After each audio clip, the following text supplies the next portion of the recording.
Um, I'd like to take this moment to introduce Lily to the stage, whom I affectionately call Big Sister Lily. She always looks so presidential. Thank you That's so it. much. And have a seat there. And then Richard, right over here, Richard Lui. And Richard's father is back there. He wants to wave hello real quick before he heads out. That's my pops back there.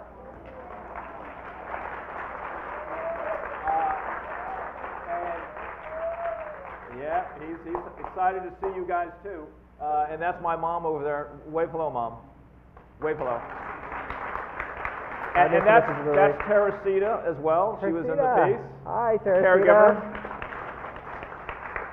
They're going to go home now. Thanks for. But they were watching it in the other room. Yeah, Dad has to go to sleep. He's on a tight schedule. All right. Good night, Baba. Good night, Mom. Good night, Good night. Good to see you. Thank you.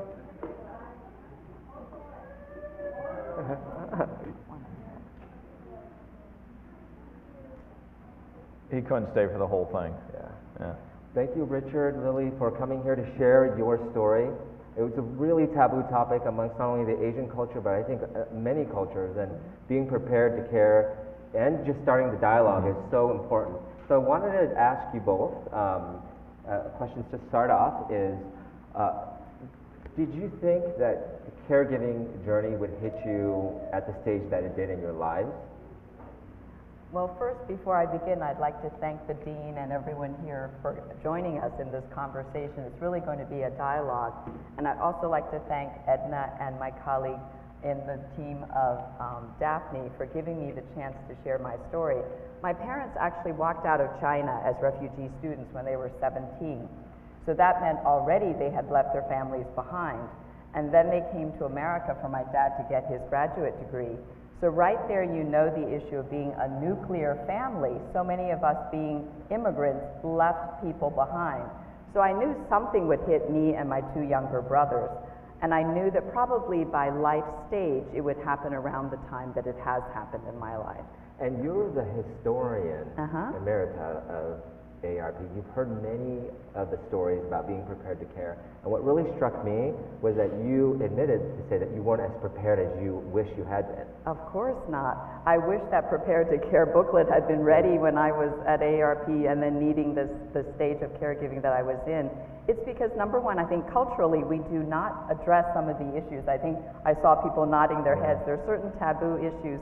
But then also, I don't think we are prepared because we just don't think about it. We're all, on sort of the gerbil wheel trying to go to work and everything. But that's why I think AARP with this Prepared to Care booklet is really going to be a service in the community, and I hope you will take advantage of it.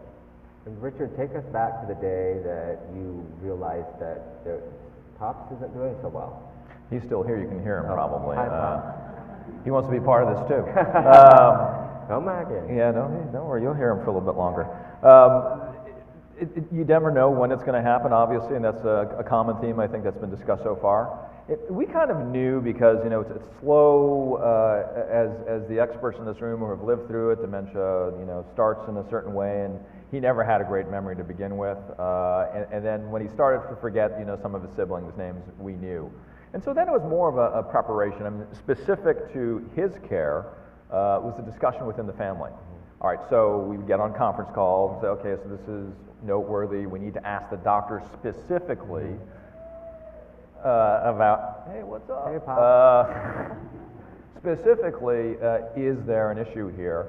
And he said, yeah, I am starting to lose my memory a little bit. And so diagnosed, and so the way it's progressed since, today from 5 years ago, for us has been, good because we've been able to plan ahead.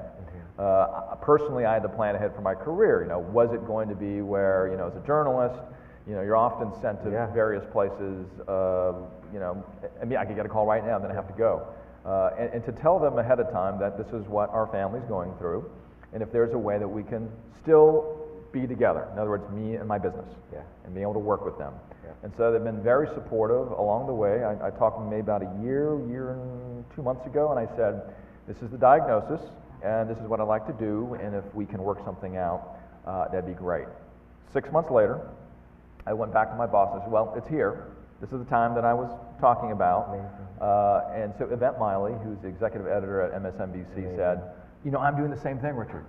I'm flying, because we're in New York, right? Yeah, 30 Rock. Yeah. 30 Rock. Yeah. And she flies down to Miami, I believe, it's in Florida, to take care of her mother every couple weeks.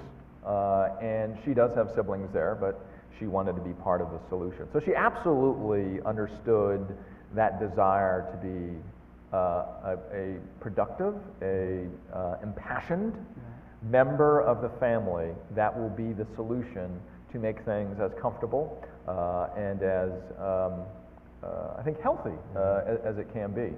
And so she said, sure, we'll see what we can do.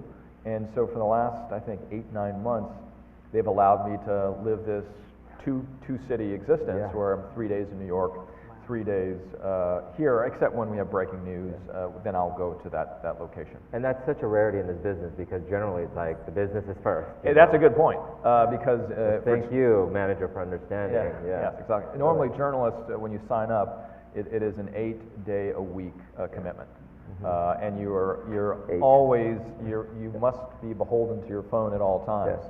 If it rings, then you go straight to the airport. If you're in a plane, which has happened to me, and I get a call, and I have to get off the plane 2 minutes before they close the door. Everybody thinks I've left something on the plane when that happens. But you get off the plane, and then you redirect to where you need to go to do the story. So they have been extremely understanding. And they also know that this is the right thing to do. When you first realized something was wrong, and when you both, what sort of, did you go right into action plan mode? Because you're also journalist/businessman. So what I found interesting about both of your stories is you're connected by caregiving, but the reaction, the planning, everything was sort of, viewed differently. There's different perspectives. So you straight up went into the, the business mode. Okay, let's plan. Let's get everything together, right? Well, for me, my father was diagnosed with cancer and was gone in less than a month. So I think a lot of us are learning the medical terms. That's an acute case, something that happens and then goes away. And then my mother has a chronic illness, so I'm thinking this is going to be a marathon, not a sprint. So I did, which, you're welcome to raise your hand if you've done the same thing. I had to leave my work because I wanted to retrofit my mother's bathroom. She can't go across the bathtub. So that was a lot of renovation, and then that created other problems. And so I think, like so many of us, we stood at a juncture in our lives and said, I can't do everything. And I know, women and men with children have always said that you can't do everything. But in my case, something that I knew about conceptually came into being, and I actually had to do that. And that's a good point, because many, if not all in this room, have thought about what will you do at that juncture, right? And being a TV person, it's good to be on TV, right? Yeah. Because you learn how to be an expert in a short amount of time. Well, no, I'm just saying I'm not on TV, so that it's not like the best career move to make, right? But that's okay. I think about my dad and my mom. They took on professions that, I got to tell you, they didn't make a lot of money. We were on food stamps and welfare very early on in our family. My father wanted to be a pastor. My mom wanted to be a school teacher. That's what they wanted to be. You don't make a lot of money doing that. And when you have 4 kids, and my mom wants to stay home and take care of the kids because it's the right thing to do. My dad's a pastor. You can probably imagine the lack of shekels coming into the bank account. But that sort of commitment, I think has translated to our family, not just me, myself. But if you know it's right, just do it. And so that's just sort of, as I went through that process, again, being a TV person, it's not good not to be on TV. But that's okay. And so, and I think that the skill sets that we're given as journalists to process information and then communicate it in a very short amount of time. And I was talking with my boss, Yvette, about this, and like, why is it that we're sort of like, we're able to move in this space? Not that we're unemotional about it, because that's not it at all, but we're able to... aside, really. You leave your emotions at the door. No, we don't. No, we don't. I mean, but so both of us are certainly emotionally invested.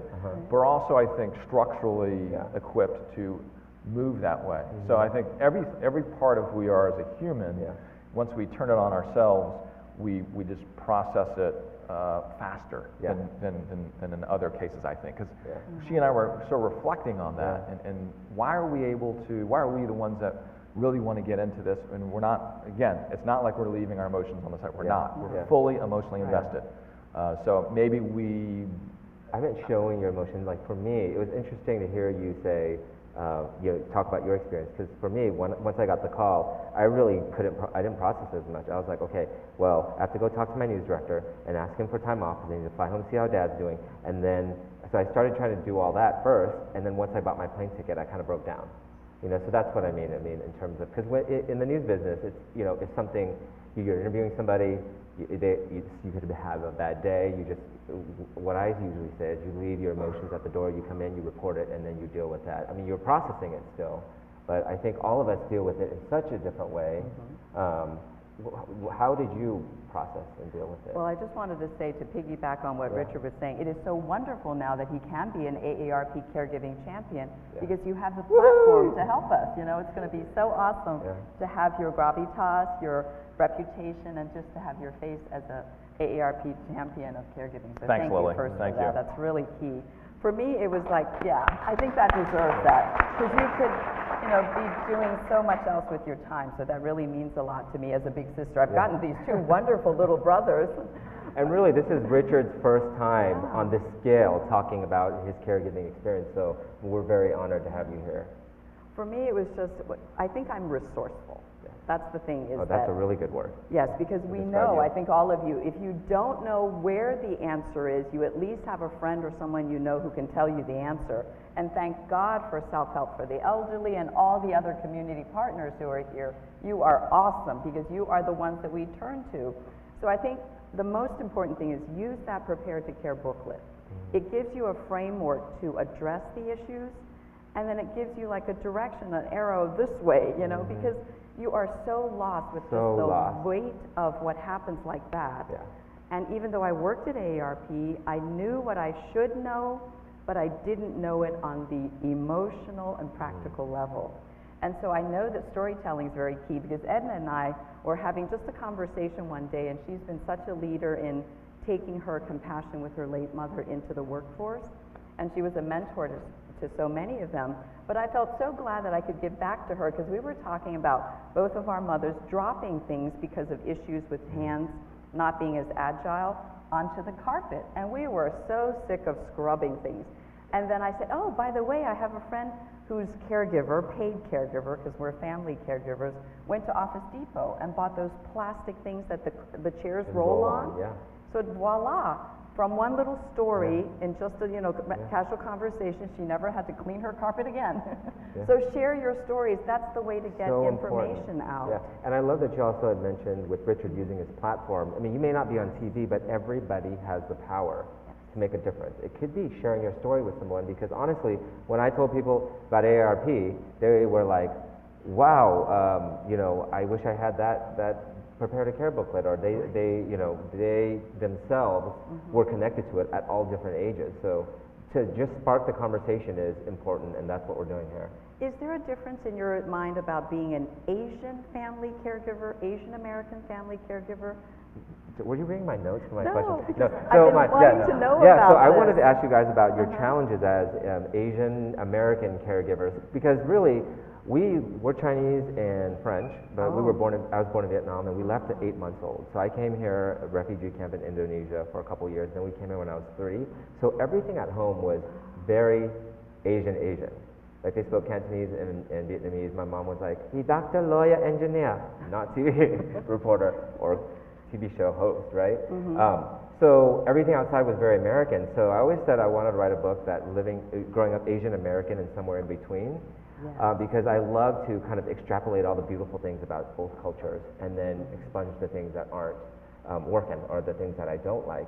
So I think that being Asian American offers up a different lens, because a lot of people always say, wow, you quit your job to take care of family, or oh, you let your cousin live with you, or you let this family member live with you for a year or two. What? Like, I would get so annoyed at family living with me for that long. But you just did it? You just do it, because just like Richard said, it's just something you do, right? So the challenges I'd love to talk about with both of you, we all deal with them differently. Yeah, well, that's why I'm so delighted that AARP had, the foresight to use your storytelling skills, visual, audio-visual storytelling, because we needed to have this space defined when we're Asian Americans, because it is different. I grew up on the East Coast. My brother and I, John, were the only two Chinese Asian Americans in that whole high school. And so I didn't really discover I was Asian American until I went to college and met all these people who looked like me, but were Asian American. And so I thought to There myself... were 4, right? Yeah, right, exactly. Exactly. Because, when you come, I know that here in San Francisco, there's many more years of immigration, right? But for us, it was the pattern of parents, the Civil War in China, having to escape. So that's 1948, 49. They get to Taiwan, then they come abroad after the 1965. They were able to come with the change in the immigration law. So you see how we're products of immigration history. They came as, graduate students, and now they're that many years later, they're older. So number one, I don't think they ever thought through, oh, I'm making this life change. What will be the implications all those decades later? And then us as their children, we weren't raised Chinese, I would say that way, and yet now I realize we were. Because in my mind with this caregiving, there was just no other thing. It's not so much as people say, oh, I would never put my mom in a facility. It's not that, it's just you will take care of your family. Until they can't physically. Yes, and so that's why I think it's important for all of us to understand that there is such a term as family caregiver. We have to name it first, because we often just think, oh, I'm going to take over some soup and jiaozi, dumplings to my mom. That's a family caregiver act. So just name it first and give yourself credit for being a family caregiver. It's so interesting you mentioned that, because I didn't think I was being a caregiver. I was going to quit and take care of my dad, sure. I always thought the term caregiver was, oh, you get paid for it, that's what you do for a living, it's a profession. But just like you said, just the little bits and bobs that, in the middle of the night, I would shove morphine down my dad's throat. Stomach cancer is one of the most painful cancers. And I'd, be in an ambulance or rushing my mom to the hospital as well. And I didn't feel like I was a caregiver per se until really fast forward 16 years later when I started doing this documentary, that all these things kind of bubbled up and, to the surface. And you expressed it in the piece itself. I mean, if you look at how it's generational and a sort of passive learning, I think everybody in this room sees that. You now think back, oh yeah, that's exactly what I saw. That's exactly what I learned passively, right? It's just sort of like, in the back of your head, just processing. And then when it came time, it's sort of like that muscle set you didn't know you had, like, there. It's like, I'm there, right? I'm there. It's like you break open your shirt, and you're like, big C, caregiver. But you didn't know that you're like lots big of ratings C, caregiver, right? But you see the folks do it in your family, which you expressed in 3 different stories, which is very important, right? And I think the earlier on we can recognize as what you were saying here, Lily, that it's really, that's family caregiving. Oh, that's it. Because I was just thinking about that myself. Like my uncle was the one that did that for my grandma, my mom's mom. That's what my mom has done for all of the children and everybody else. She's just a chronic caregiver. That's who she is. Absolutely, yeah. A CC. She goes, I just get a C. She gets the CC. For some people, And Elizabeth isn't here, but some behind the scenes kind of FYI is I remember driving down to LA to work with Francisco Raposo. Isn't here today. He just got married. He was the director of photography for this. Did an amazing job. Spent way more hours than we'd booked him for. But on the drive up, as we sent it to her. She said it's great. She took another look at it on my drive back. Because I was like, okay, once it's complete, it's complete. This is the final. And she called me. She goes, well, you said that I was a caregiver since the 8th grade, and that's not accurate. And I was like, what do you mean? And she didn't think that helping her mom care for her dying father. I see. She did the same thing that I did. It's like she didn't think that she was. And I said, well, what's your definition? And she was like, well, I don't get a check for it and this and that. And I was like, well, what were you doing? You helped with chores, you helped, feed, things like that. Like you're a caregiver, essentially. I think she needs the T-shirt. Yeah, we need to get T-shirts, right? T-shirts, What were some of the biggest challenges that you both faced unexpectedly? Because you can plan as much as you want, but things that just come up, dealing with things, especially as an Asian American. Practical things, and that's why the community partners who are here are a godsend. because you know conceptually that there are financial things, there are medical things, there are end-of-life decisions. We end up being interpreters because they are from another culture, another language, right? And we are sort of this bridge generation.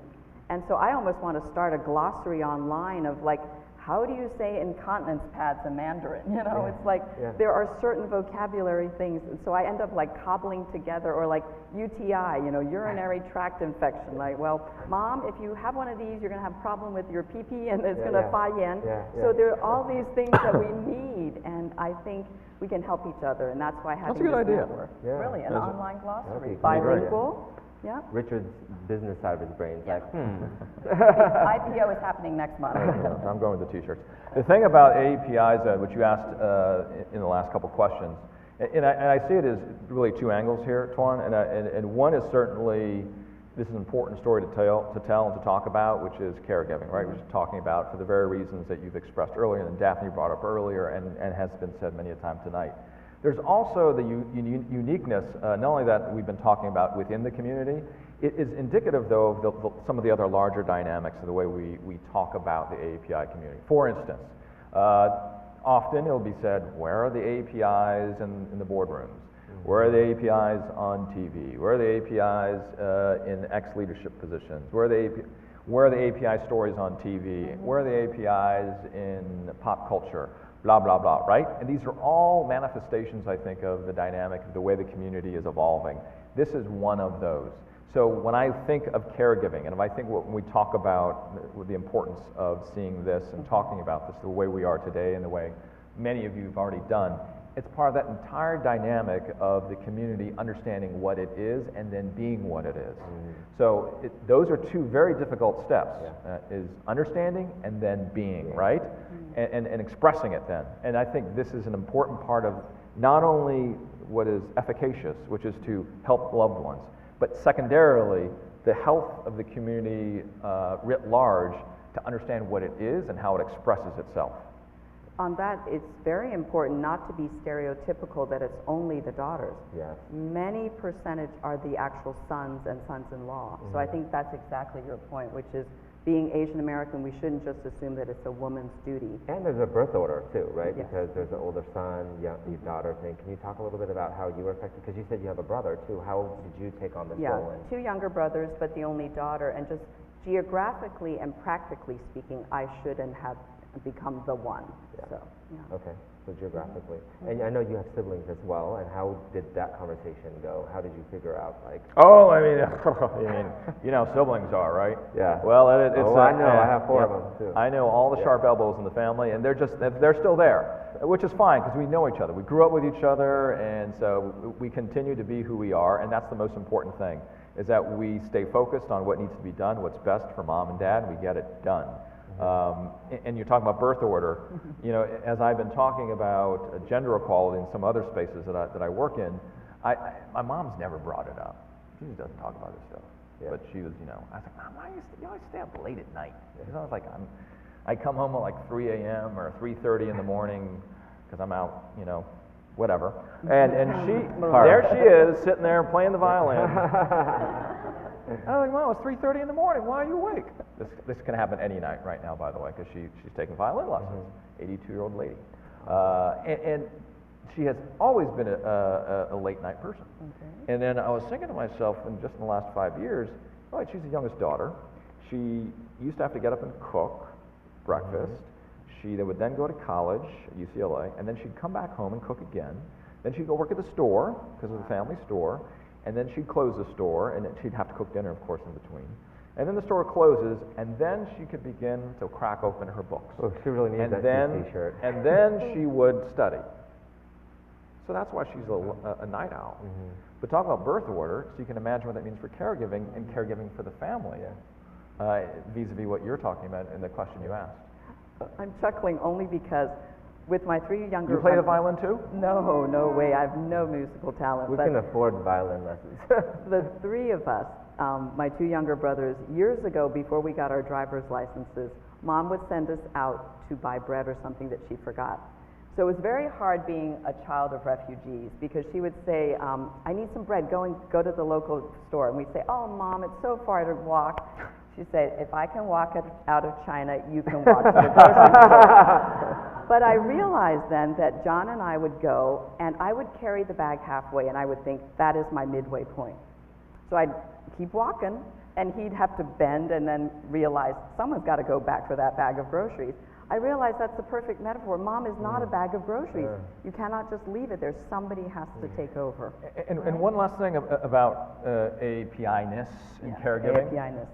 You know, it's kind of like if there are two buckets, one is the good stuff to talk about and one is the bad stuff to talk about. And you know, in the Asian American Pacific Islander community, that bad bucket is like just deep and and the good bucket's like this, you know, it's like a little petri dish. And so I think this stuff, caregiving, fits into that.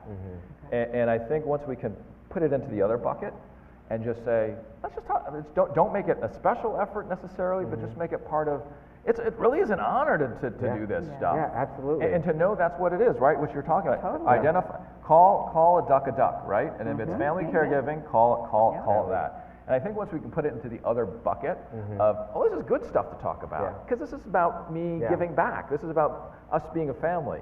Get it out of the bad bucket. Yeah, oh, I love that you say that, because one thing that my family and I did too was, you know, we had a lot of time together, like you're sitting waiting for them to at the hospital and whatnot. So all these funny stories and just gems kind of surface. And so I want to just also inspire people too to think about documenting or talking to your parents or loved ones now, you know, while they all have their facilities, to talk to them about what their story was, because so many different stories came about, and also there is a silver lining to all this too. And you know, I love Maya Angelou says, well, you're still in the midst of it. I'm on this other side at this moment, but Maya Angelou, one of my favorite quotes is, "When you learn, teach. When you get, give." And for me, I've learned so much from them that I was able to then give it back to them and now share through my own power of connecting people and telling stories. Maybe that's the way to do this prepare to care then, because if they want the rest of their story to go well, because I think a friend of mine that I stayed with here on this trip said, we don't talk about these issues, end of life and whatever they're taboo, but my mom has already selected what she wants to be buried in.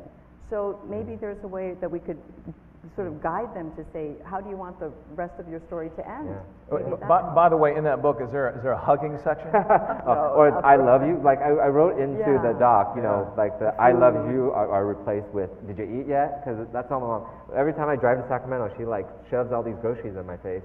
But it's like, she didn't hug me till my father passed away. And I was like 21. Yeah. And they never say I love you. But it's kind of understood. That's the whole Asian American-ness, you know, comes about. I wanted to ask you guys, because I wanted to save some time also for question Q&A with the audience. What are some things that you learned that you wish that you knew coming into this, that you'd like to share with folks at home and the folks here watching? Well, I think the most important thing is the word prepare to care. Former First Lady Rosalind Carter literally puts it in like 4 buckets. You had been caregiving, you are caregiving, you will caregive, or you are going to need care yourself. I mean, that's it. That's that continuum. So really do prepare to care. And a whole nother conversation later is what you said that struck me. I had to put it in there, was you said, you know, there's no me for me. You're not married, you don't have kids, you know. So that is a whole nother conversation we need to address. And then Richard, any sort of pearls of wisdom? I got none of that, but I will say, I think the one conversation I wish that I had with my father once he was diagnosed is to lay out a really specific action plan. For instance, one might be, you know, it's about the brain muscle, right? Is that I would have given him more brain calisthenics earlier on. I did give him 1 or 2. I wish I gave him 10. Like you saw the iPad in the piece. He still uses it today. It's a crossword puzzle that is religious based, and being a pastor, he loves it. He goes to it 4 times a day. Loves that thing, and it has all of these long, big words that come from various chapters of the Bible. I wish I gave him like 5 of those, because that's important. I want to keep that would help to slow the progression of Alzheimer's. But you don't know that, You along with a don't. lot of Yeah. other things. Yeah, and that's why it's just important for us to share our stories. And I hope that everyone watching realizes that, you know, you're not alone in this caregiving journey. And really, a lot of you guys I know from different circles, but, you know, we are all this family. We really are. I mean, even in our journalism family, when I quit my job and people knew, several years later, I get calls or emails saying, oh, my mom has cancer, oh, this happened, what did you do, oh my God. And now I can sound somewhat intelligent and say, it's okay, name your emotions and cry your eyes out, but here's a prepare to care and go through it, because this will help you really lighten the load, right? So thank you so much for sharing your stories. I'm going to ask you to stay here for a moment for the Q&A, but I wanted to invite June Cow up really quickly. She has a quick announcement to make. She's on Daphne's team at AARP. Well, I want to start off thanking everyone in this room for coming out here, whether you're a caregiver yourself and taking a time to listen to our conversations, or just a person of, you know, who is interested in talking or learning more about caregiving, because you are starting the conversations as you are here, listening to these stories from our caregiving heroes, as Toan was saying. So I wanted to take the time out to let you know that in the bags we do have the Prepare to Care guide that Lily was gracious enough to keep mentioning. Within it, I hope that you guys can join me in taking the booklet out. Within it, we have several steps.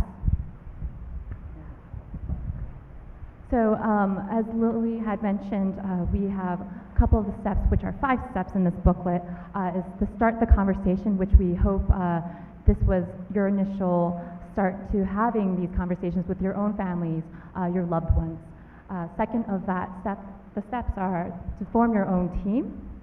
So your team could not, you know, it's not only your siblings, it could even be your family member, your extended family network, or even the doctors and nurses or social workers that you might come in contact with. Next would be to make a plan. As Richard had mentioned in the documentary, you know, he had a booklet and binder full of things to plan out what the next steps were for his family. The 4th step is find support, which is, you know, beyond your nuclear family or your networks. Beyond that, what are the support systems are in place for you, whether that's organizations such as our community partners or any of the government agencies that might be local to your community. The 5th step is to care for yourself. And one of the more important steps, as Daphne had mentioned in the documentary, is if you can't care for yourself, how are you able to care for others? So that is a very important part that we would love to highlight. Following this guide is also glossaries, as Lily had mentioned. She had wished she had a glossary in Chinese, and so we are printing later this year a Chinese edition that is the same text and context, but in Chinese. So we will have a glossary in Chinese for that. Next would be resources. In addition to the resources that are in this guidebook, we have in the bag as well local San Francisco resources. So in that little booklet, or it might be a printout in your bag, definitely check out the local San Francisco resources here. And following that, I think these are the most important sections, are the goals and needs checklist, the charts and checklists, and the sample caregiving plans, as an example of what you can do in terms of your starting of your plans, of kind of a checklist of what sources or resources you already have in your own home. So thank you for taking out the booklet and going through it with me, and you'll also find some other goodies in the bag as well to kind of prepare yourself for the conversations, as well as any resources that you might need. Thank you. Thanks, June. Thank you.